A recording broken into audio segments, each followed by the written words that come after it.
We're pretty optimistic we're going to see a big upturn. The past couple of years, we've kind of been in a lull with major capital projects. We kind of feel like this year is going to be the banner year for us to really break out as an industry in a whole. Talking to a lot of colleagues, clients, we've just been a little standoff on major projects going through, be it regulations or capital funding or whatever be taking place in the market, but we really see a big uptick coming into the first quarter of 25. You've seen a lot of buyouts, a lot of smaller midstream companies being bought out by the big boys and kind of putting together major systems and kind of tying up production if it's coming out of the Permian or different basins. But with the new administration, we kind of feel like we're going to see a little bit of relief on the regulations. A lot of FERC permits have been held up. We really see that big push to the Gulf Coast for LNG and kind of offsetting the demand, especially in the Houston area.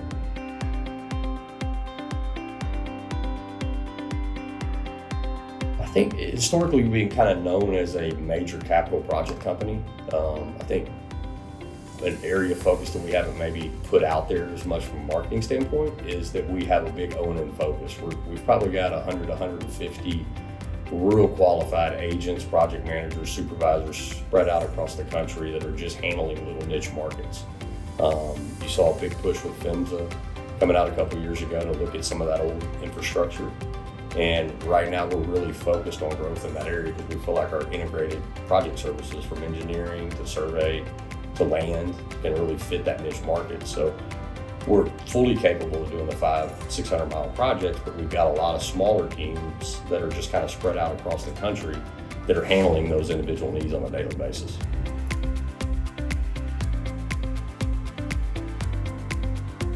It's totally based on scope. I mean, we can mobilize a big project team to really take it cradle to grave and manage a 18 to 24 month project, but we can also just send somebody out there to make landowner notifications.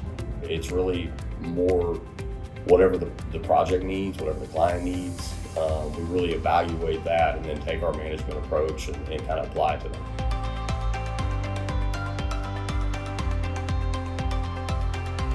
A lot of land companies or even service companies, if it's integrated or not, kind of focus on bringing people on and taking people off of projects as the project see fit. So you have a timeline of start-stop, right, when the job's completed. We've taken a little different approach where we're investing back in our employees, really focusing on the core process around project management, which kind of allows us to cross-train our employees and our project managers and take them, be it from an energy market to a pipeline market to a renewables market, which gives us a little adaptability and it provides a little consistency on how we manage projects, and also it's kind of set us up for long-term growth.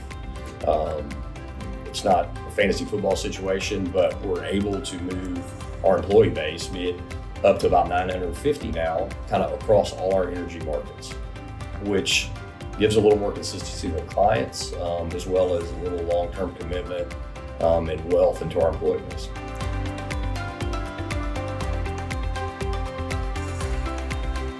What we've seen since 2020 is us being that first phone call for the FEED study.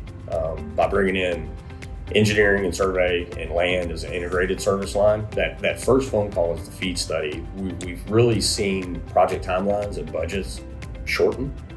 We've been more successful just being involved from day one from project scoping, where we haven't been known for that historically, but we've really focused on that in the past few years to be the leader in the industry.